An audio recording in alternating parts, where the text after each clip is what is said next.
Good morning student. आज मैं इस वीडियो के माध्यम से सुरेश चंद्र और इस वीडियो के माध्यम से आज हम सब लोग क्लास 9th में हिंदी क्षितिज नाम की जो बुक चल रही है उसमें पार्ट 2 ल्हासा की ओर इसका अध्ययन करने के लिए आज हम सब लोग यहाँ एकत्र हुए हैं। इस वीडियो में पूरी वीडियो को शुरू से अंत तक देखिए और समझिए। बच्चों, ये पाठ तो जो हिंदी क्षितिज में चल रहा है ल्हासा की ओर हमारे सिलेबस में, तो उस पाठ के लेखक हैं राहुल सांकृत्यानंद। राहुल सांकृत्यानंद जिन्होंने इस पाठ को लिखा, तो उनके बारे में भी थोड़ा बहुत जानकारी साझा करना हम सब लोगों का परम कर्तव्य है। बच्चों, ल्हासा की ओर राहुल सांकृत्यानंद जी का जन्म 1893 में उनके ननिहाल यानी गांव पदहा, जिला आजमगढ़, उत्तर प्रदेश में हुआ था। बच्चों, ये उनका पैतृक गांव कलेना था। उनका पैतृक गांव कलेना था और उनका मूल नाम केदार पांडे था। उनकी जो शिक्षा काशी, आगरा, लाहौर में हुई। सन 1930 में उन्होंने श्रीलंका जाकर के बौद्ध धर्म ग्रहण कर लिया। बौद्ध धर्म ग्रहण कर लिया, तब से उनका नाम राहुल सांकृत्यानंद पड़ गया, हो गया। राहुल जी पाली, प्राकृत, अपभ्रंश, तिब्बती, चीनी, जापानी, रूसी सहित अनेक भाषाओं के जानकार थे।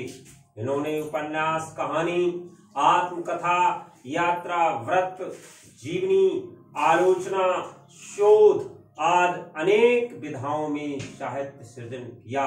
इतना ही नहीं, उन्होंने अनेक ग्रंथों का हिंदी में अनुवाद किया। इन्होंने बहुत महत्वपूर्ण कार्य किया कि अनेक ग्रंथों का हिंदी में भी अनुवाद करने का काम राहुल सांकृत्यानंद जी ने किया। बच्चों, इनकी प्रमुख कृतियां हैं जो हमारे जीवन को बदलने वाली हैं, जिनसे हमको अथाह ज्ञान मिलता है। वो प्रमुख कृतियां कौन कौन सी हैं वो मैं आपको इस वीडियो के माध्यम से बताना चाहूंगा। आप ध्यान से सुनिए। बच्चों, इनकी प्रमुख कृति है मेरी जीवन यात्रा, दर्शन दिग्दर्शन, 22वीं सदी, बोलगा से गंगा, भागो नहीं दुनिया को बदलो, भागो नहीं दुनिया को बदलो, और घुमक्कड़ शास्त्र आदि ऐसी अनेक इन्होंने प्रमुख कृतियों को किया है, लिखा है, हम सबको के लिए पढ़ने के लिए दिया है। बच्चों, 1963 में इन राहुल सांकृत्यानंद जी का निधन हो गया, देहांत हो गया। ये हमारे बीच नहीं है, लेकिन इनका लिखा हुआ ये जो चैप्टर है ल्हासा की ओर, ये बच्चों हम सब लोगों के लिए बड़ा शिक्षाप्रद है।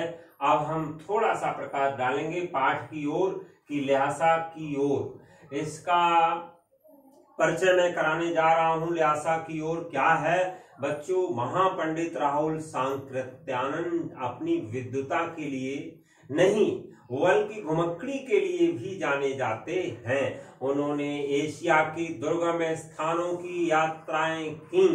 ऐसा दुर्गम स्थान था जहां आना जाना कठिन था।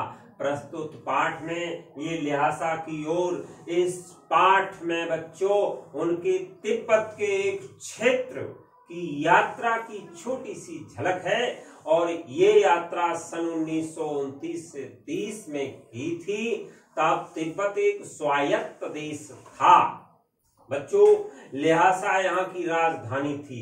ये जो ल्हासा है वो यहाँ की राजधानी थी, इंग्लिश में कहते हैं कैपिटल थी। आज तिब्बत चीनी गणतंत्र का एक प्रांत है, एक राज्य है। यहाँ ध्यान रखने की बात है, राहुल ने पाल से होकर नेपाल, जिसको पाल नहीं नेपाल कहते हैं, राहुल जी ने नेपाल से होकर के ल्हासा की यात्रा की और गए भी थे। उस समय भारतीयों को तिब्बत यात्रा की अनुमति नहीं थी। उस वक्त भारतीयों को तिब्बत यात्रा की परमिशन नहीं थी, अनुमति नहीं थी। इसलिए उन्होंने ये यात्रा एक भिखमंगे के छद्म वेश में की थी। बच्चों, उन्होंने ल्हासा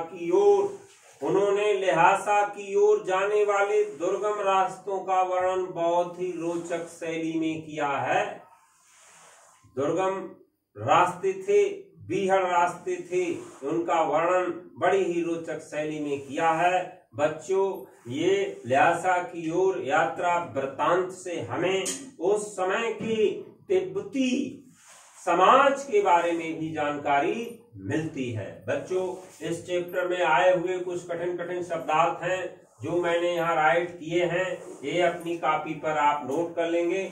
आप थोड़ा सा चैप्टर की ओर बढ़ते हैं, चैप्टर को रीड करेंगे, एक एक लाइन रीड करेंगे, इन्हीं में से प्रश्न मिलेंगे आपको एग्जाम में। और देखिए, वह नेपाल से तिब्बत जाने का मुख्य रास्ता है।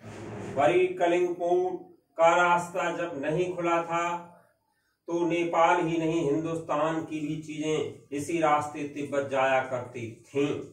ये व्यापारिक ही नहीं, सैनिक रास्ता भी था। इसीलिए जगह जगह फौजी चौकियां और किले बने हुए थे। बच्चों, चौकियां का अर्थ होता है चुंगी पड़ाव, जगह जगह फौजी चौकियां। बच्चों, जिनमें कभी चीनी पलटन रहा करती थी। पलटन का अर्थ है सेना की टुकड़ी रहा करती थी। आजकल बहुत से फौजी मकान गिर चुके हैं दुर्ग के किसी भाग में, जहां किसानों ने अपना बसेरा बना लिया है। बसेरा का अर्थ है निवास बना लिया है, वहां पर कुछ आबाद दिखाई पड़ते हैं। ऐसा ही प्रत्यक्ष एक चीनी किला था, हम वहां चाय पीने के लिए ठहरे। तिब्बत में यात्रियों के लिए बहुत सी तकलीफें भी थी, परेशानियां थी, कष्ट थे, कुछ आराम की बातें भी। वहां जाति पात छुआछूत का सवाल ही नहीं, और ना औरतें पर्दा करती थीं। बहुत निम्न श्रेणी के भिखमंगों को लोग चोरी के डर से घर के भीतर नहीं आने देते, नहीं तो आप बिल्कुल घर के भीतर चले जा सकते हैं। चाहे आप बिल्कुल अपरिचित हों, तब भी घर की बहू या सासू को अपनी झोली में से चाय दे सकते हैं। वह आपके लिए उसे पका देगी। मक्खन और सोडा नमक दे दीजिए। वो चाय चूड़ी में कूट कर उसे दूध वाली चाय के रंग की बना के मिट्टी के टोटीदार बर्तन खोटी में रख के आपको दे देगी। यदि बैठक की जगह चूल्हे से दूर हैं और आपको डर है कि सारा मक्खन आपकी चाय में नहीं पड़ेगा, तो आप खुद जाकर चूड़ी में चाय मथ कर ला सकते हैं। चाय का रंग तैयार हो जाने पर फिर नमक मक्खन डालने की जरूरत नहीं है। शेष चैप्टर आप भी रीड करेंगे और अगली वीडियो में इसके साथ मिलेंगे हम सब लोग। और बच्चों, तब तक के लिए ये वर्ड मीनिंग एक बार देख लें। चौकियां का अर्थ चुंगी पड़ाव, पलटन का अर्थ सेना की टुकड़ी, और बसेरा का अर्थ होता है निवास, आवास, बसे हुई। प्रत्यक्षता का अर्थ होता है छोड़ा हुआ। राहदारी का अर्थ रहा कर। भद्र का संभ्रांत। मनोवृत्ति का अर्थ होता है सोच। छंग का होता है, छंग शब्द आएगा एक प्रकार की शराब। डाणा पर्वश्रेणी, कंडे जलाने की सूखी गोकर। यजमान का अर्थ होता मानने वाले। गंडे का अर्थ होता मंत्र पढ़कर दिए जाने वाले कपड़े, और ललाट का अर्थ होता है माथा। बेगार का अर्थ होता है बिना भाड़ा दिए काम करना। आप सब लोगों ने इस पूरी वीडियो को सुना, बहुत बहुत धन्यवाद। आप थोड़ा सा लेते हैं विराम, फिर मिलते हैं नए चैप्टर के साथ। Thank you very much.